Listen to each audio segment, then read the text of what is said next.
It happened in minutes, not hours, not days, minutes. One phone call, one conversation, one moment where everything seemed completely normal. And by the time Barbara checked her account that evening, $31,000 was gone. Not gradually drained, not taken in small amounts over weeks. Gone. All of it. In the time it takes to watch a television program. And here's the part that will stay with you. Barbara did everything right. She didn't click a link. She didn't send a gift card. She didn't wire money to a stranger. She didn't give anyone her PIN or her password. She just had a conversation. A normal, reasonable, completely believable conversation with someone who knew her name, knew her bank, knew the last 4 digits of her account number, and sounded exactly like the kind of person her bank would employ. And by the end of that conversation, her savings account was empty. Stay with me. Because in the next few minutes, I'm going to show you exactly how this new scam works. Why it is specifically and deliberately designed to fool people who are careful and skeptical. The 3 things that happen inside your bank account the moment this attack begins, and the complete protection system that stops it cold before it ever reaches your money. But I need to start with Barbara. Barbara is 74 years old.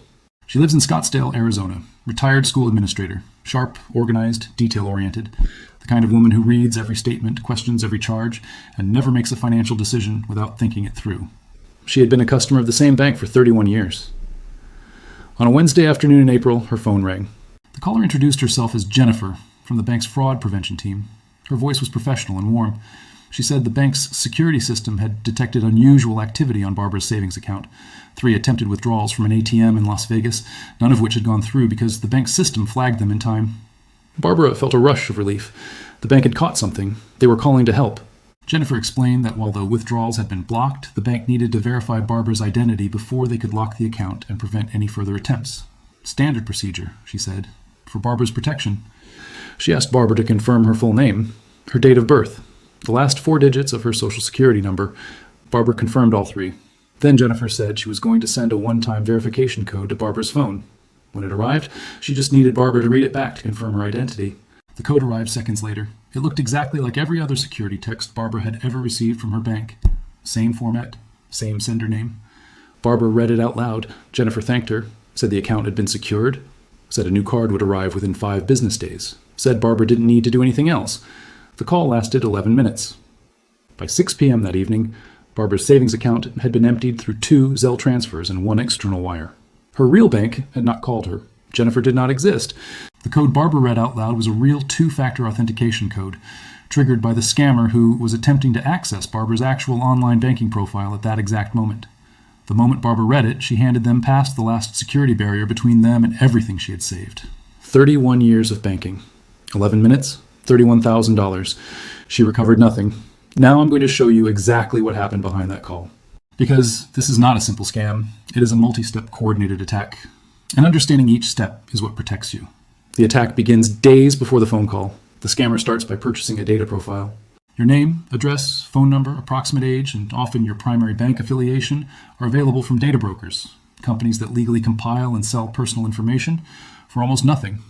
More detailed profiles, including partial account numbers and the names of family members, are available on dark web marketplaces for slightly more.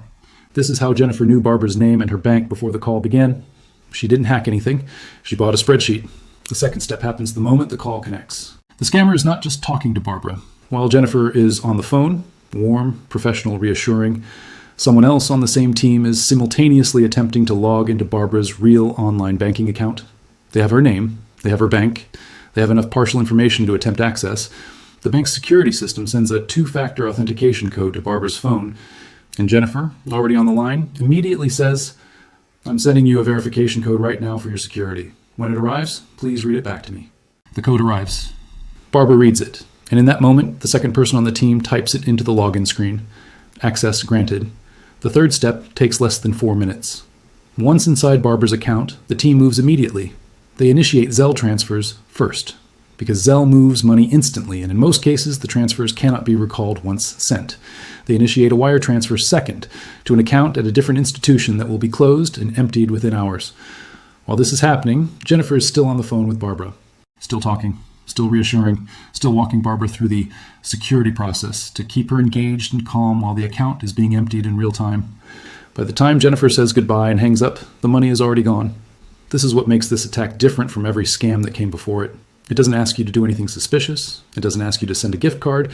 It doesn't ask you to wire money to a stranger. It doesn't ask you to click a link or download an app. It asks you to do something your bank has trained you to do for years. Read back a verification code. That is the trap. That single action, something that feels protective, something that feels like security, is the moment the door opens. And here is what makes it devastating, specifically for people who have learned to be careful. The scammers know that people over 60 have heard the warnings. They know that many people now hang up on calls that feel aggressive or suspicious. They know that urgency and pressure are recognized as red flags, so they remove them. Jennifer was not aggressive. She was not pressuring Barbara. She was not creating artificial deadlines or threatening consequences. She was helpful, patient, reassuring. She was designed to defeat skepticism by never triggering it. This is not an old scam updated. This is a new architecture, built specifically to get past the defenses that the last generation of warnings created. And it is working. According to the Consumer Financial Protection Bureau, losses from bank impersonation scams increased by over 80% in the last 2 years, with adults over 65 accounting for the highest average individual losses of any age group. Not because older adults are less intelligent, because this scam was engineered to defeat intelligence. Now I need to stop for a moment and ask you something directly. If you are finding this useful, if someone came to mind while you were watching this, I want you to hit subscribe right now and turn on all notifications. Not at the end. Now, this moment. Because next week I am publishing a warning about a scam that is even harder to detect than this one. It doesn't involve your phone at all. It arrives in your mailbox. It has an official government seal, uses your real name and your real address. And it is specifically designed to fool people who have already learned to be suspicious of phone calls. You need to see that video before that letter arrives. The algorithm will not show it to you automatically. The only way to guarantee you see it the moment it goes live is to have all notifications turned on right now. Subscribe. Bell. All notifications. 30 seconds. Do it now. And then stay with me. Because the protection I'm about to give you in the second half of this video is the most important thing I've published on this channel. Here is the complete protection system. 4 layers. Each one closing a specific door that this scam uses. Start with the most important. Layer 1. Understand what a real bank will never do. Your bank will never call you and ask you to read back a verification code. Never. A verification code exists so that only you can use it. The moment someone asks you to share it, anyone, in any context, for any reason, that code is being stolen. It doesn't matter if they say they're from your bank. It doesn't matter if the caller ID shows your bank's name. It doesn't matter if they already know your name, your account details, your date of birth.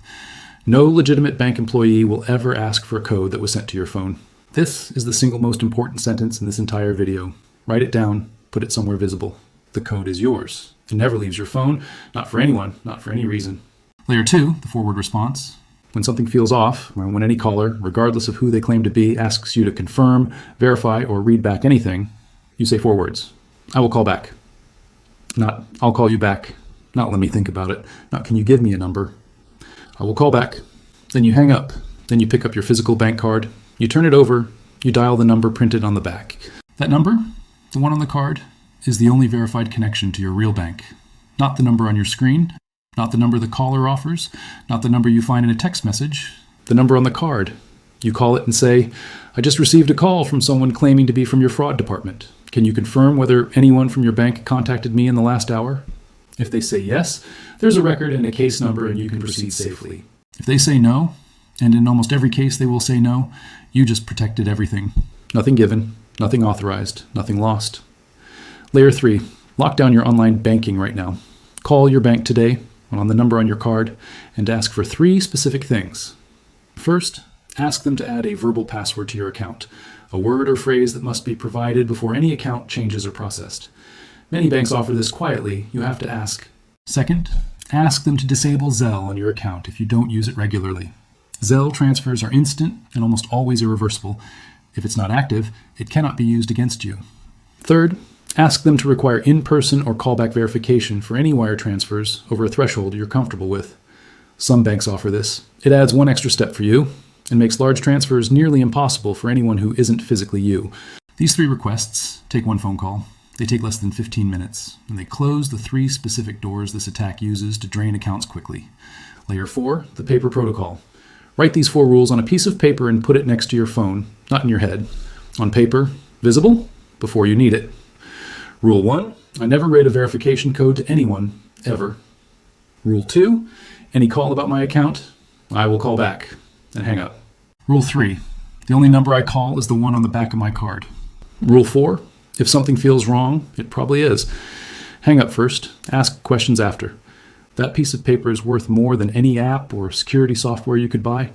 Because this scam works in moments of stress, and in moments of stress, your brain reaches for the nearest available instruction. Give it the right one, written down, right there, before the phone rings. I want to take a moment for something important. If you've already been through something like this, if a call felt wrong afterward, if you read a code to someone, if you're sitting with that uncomfortable feeling right now, I need you to hear this directly. It was not your fault. Barbara did not fail. Barbara was targeted by a coordinated criminal operation with a team of people, purpose-built technology, and a script refined over thousands of calls to defeat exactly the kind of careful, skeptical thinking that Barbara used every day of her life. The shame belongs to them entirely, not to you. If something has already happened, call your bank today on the number on your card. Tell them you believe you were targeted by a bank impersonation scam. Ask them to review all recent transactions and immediately freeze outgoing transfers. Ask specifically about Zelle. Ask for a fraud case number, then file a report with the FTC at reportfraud.ftc.gov. Then call your local police department and ask for a fraud report number for your records. You can begin closing this today. Start with the call. Picture yourself 6 months from now. Your phone rings. A warm, professional voice from your bank. Unusual activity detected. Just need to verify your identity. A code is on its way to your phone, and you feel nothing shift. No panic, no relief that the bank caught something. No hand reaching toward the incoming text. Just 4 words, calm and clear. I will call back. You hang up. You pick up your card. You dial the number on the back. Your real bank tells you there was no call, no case, no fraud alert. You already knew. You set the card down and go back to your afternoon. And somewhere, a team that spent 11 minutes building the perfect trap discovers that this time, this number, gave them absolutely nothing. That feeling, that quiet certainty, that complete absence of fear, that is what this channel is built to give you every single week. Now I need 3 things from you before you close this video. Right now, not after dinner, not tomorrow morning, this moment. Subscribe and turn on all notifications. Not some, all. I publish a new warning every single week. And every single week, there's an attack actively targeting people right now. People who are careful, who thought they knew what to watch for, who are exactly like you and Barbara. Next week's video covers the scam that arrives in your mailbox with a government seal and your real name on it.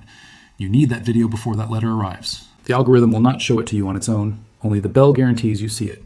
Subscribe. Bell. All notifications. Do it now. Then leave the word protected in the comments below. 1 word. That comment tells me you made it to the end. It tells YouTube this video deserves to reach the next person who needs it. The person who's going to get a call exactly like Barbara's tomorrow and doesn't know yet what 4 words can do. And then, before you close this tab, send this video to 1 person, not a list. 1. The person whose face came to mind during Barbara's story, the neighbor who lives alone, the parent you've been quietly worried about, the friend who would never search for this on their own. You already know who it is. They are not going to find this channel by themselves. They don't know what they don't know. They are going to answer a warm, professional, completely convincing phone call and read a code out loud. Because that is exactly what any reasonable person does before seeing this video. But you saw it. 1 tap, 1 share. 1 person who answers that call differently because of what you did right now, it costs you nothing. And for them, it may mean everything. I'll see you next week. Stay safe.